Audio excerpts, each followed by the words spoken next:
Gambling is becoming an epidemic. It is such an insane thing to see happen where this is taking over everything. And honestly, it might not even be the people's gambling fault, really. This thing is being shoved down everyone's throat 24/7, basically all across the internet, all across sports leagues, anywhere that you could think about gambling, it's being pushed. So it's just this massively advertised thing, and gambling is not something you should do to win money, right? At best case scenario, gambling is something that you should do for entertainment, for some fun, knowing that you can burn that money, right? That should be the point of any type of gambling. But most people use it as something to try to make money or view it as an investment. There's a crazy chart showing like people viewing this thing as an investment here is Gen Z Zoomers. 24% of people who gamble view it as a form of investment. And honestly, all of those numbers across all of those charts should be zero. Because gambling is not an investment. It never has been. It never will be. So I don't know why anyone views it as an investment, because that's the last thing it is. You can view it as, a way to make money, even though it's not. It's rigged against you. It's a negative sum game. But if you view it that way, at least that can make more sense. But as an investment, that just doesn't make any sense at all to me. This is hitting Zoomers the hardest. Like this, gambling is basically our generation's thing. Like for some reason, well, we know why, right? We've already talked about it. To try to YOLO your way into a large sum of money. People trying parlays, hitting unreasonable things, which honestly just make your odds worse to win. But they can turn a little bit of money into a lot of bit of money, but almost never do that. And you can see right here, Zoomers gambling almost $2,000 a year. And compared to other generations, it's just not even close, right? It's not even close. And what makes that even worse is you take that number, knowing that they gamble the most amount of money that they probably can't, and compare it to income, where Zoomers are the bottom of the list. So not only do they make the least amount of money, which makes sense, right? The younger age group is going to make less money. But with that less money, they're also taking it into a spot where it's a losing game. Gambling is designed for you to lose. It's designed for the house to win. There's a reason that the saying is the house always wins. It's because they do. And all of this gambling stuff being pushed everywhere, being advertised everywhere, it really does just seem insane to me, right? I think gambling should be something for fun, and that's it. Like, it should have no financial plan for you. You should not think of it as a way to make money. It should purely be entertainment and entertainment only. Because even when you break down these math, right, you can see this win rate, right? So the normal person is about a 50% win rate, which means you lose because the house edge is like 2 to 4% or something. So over a period of time, you're giving that 2 to 4% to the casino, to the house, to the sports book, because that's how it's designed. They're going to make sure they make money. They don't care about you making money. All the ads shown are supposed to bring you in and show people making money. But the funny thing is, on the off chance that somebody can make money and does have an edge, guess what they do to their accounts on the sports books? They limit them or straight up ban them and kick them out, because they do not want people who can make money or find a way to. They want people who think they can but end up just donating that money to them instead. There's a reason why this industry is a multi-billion-dollar industry, running advertisements across the spectrum to try to bring you in, is because it is heavily profitable. And even though they want to sell to you the dream of making money, it's just not going to happen. It's more of a nightmare. You are going to lose the longer you play. That's literally how the entire system is designed. And even if you look back at this, like the professional Sharp here that shows win percent of 55%, which isn't even that great. That at 55%, you're a couple percentage points above the break even after fees or commission or whatever the fees are. That's there. That amount of people who are in that category of professional, right? That on this chart says professional. It's basically people who are winning consistently across sports books and all these things, is 3 to 5%.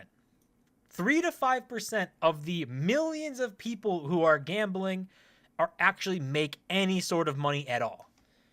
95% plus of people lose money gambling, sports betting, whatever it is. But for some reason, people think that it's an investment. People view it as an investment, or Zoomers view it as an investment. Even the other generations of that chart, anyone viewing it as an investment, just do not do that. It's not an investment. It's for fun because it's a guaranteed loss. If you write it off as a guaranteed loss, then the worst can't happen to you, right? If you know you're put $100 on something, but you write it off as zero, knowing that it's gone once you make the bet. If you lose, doesn't matter. Maybe you had fun, watching the game or watching whatever you bet on, and it added some fun to it. Okay. Still, personally, I wouldn't do that. I don't think losing money at all is fun, but some people might be their thing. But if you go into that thinking that you can make money and do this, it's just going to set you up for failure and honestly make things worse. Because if you lose that bet, then you're going to go, oh, well, I can make it back in this next bet. And then you go on to lose that, and maybe you win the next bet, but actually you're net negative still, but you feel better because now you won, so now you continue to bet. That's the system in play here. And there's a reason it's advertised everywhere, talked about everywhere. It is not because it's a good thing for you. It's because it's a good thing for them. They make billions of dollars in this industry off of you thinking that you could maybe make some money betting on things when it's just not the case, right? They know the game. They made the game. And there's a chart here too, looking at, sports bettors. If you take the normal person, the S&P 500, and the top 3% of bettors in that industry.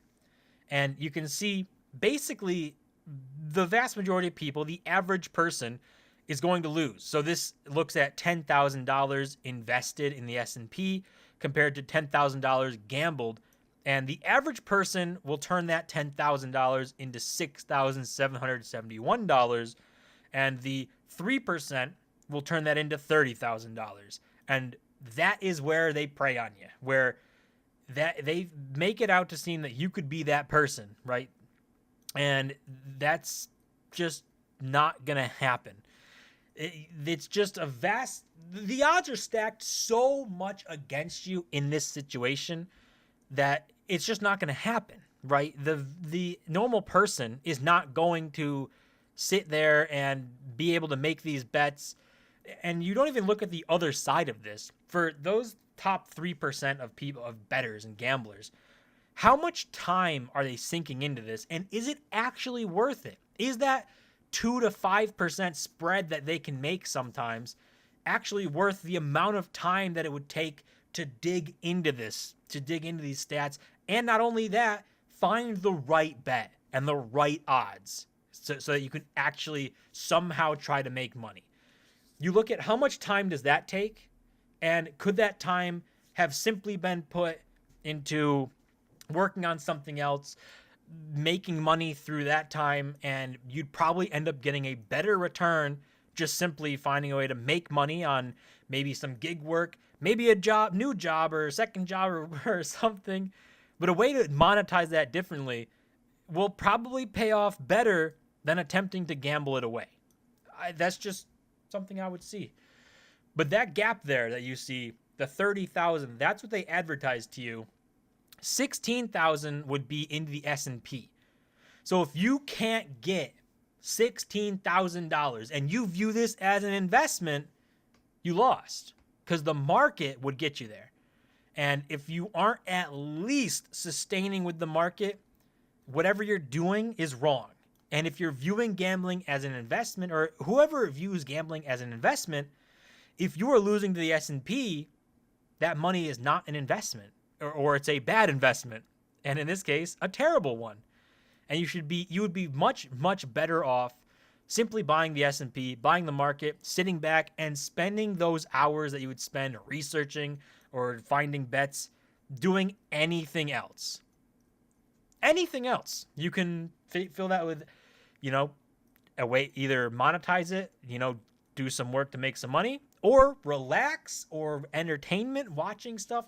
There's an endless amount of things you could do that won't lose you money that would actually be a better use of that time, which is, I guess, a sad thing to say. Like, gambling's taking over, and I hate to see it. For me personally, I think people should just not gamble at all, right? I don't enjoy gambling because it doesn't add anything to me.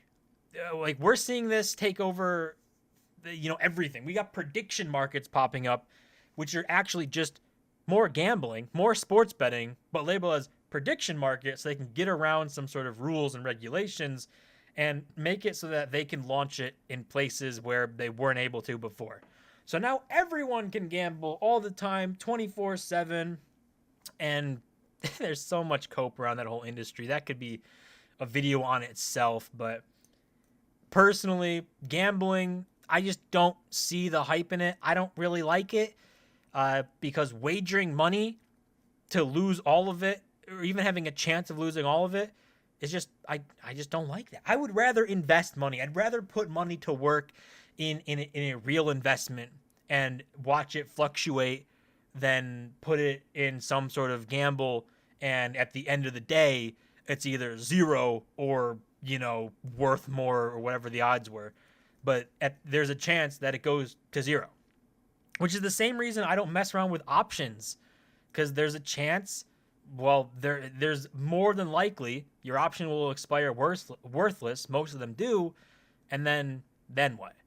All the money you put in all of a sudden doesn't exist anymore, and it went to zero. Whereas even if you put the money in the market and it went down, you could lose some money, but you could always, pull it out if you needed to, whatever. But it doesn't go to zero. If the S&P went to zero overnight, we'd have much bigger problems than just some money. But just my thoughts. My thoughts on this gambling stuff, just seeing it everywhere, is kind of getting annoying at this point, but I don't think it's slowing down. It's a massive industry that is massively profitable, making billions of dollars. So just know what you're getting yourself into. Don't view it as an investment. And if you're going to do it, just try to have fun with it. Don't use it as a way to make money or think of it that way.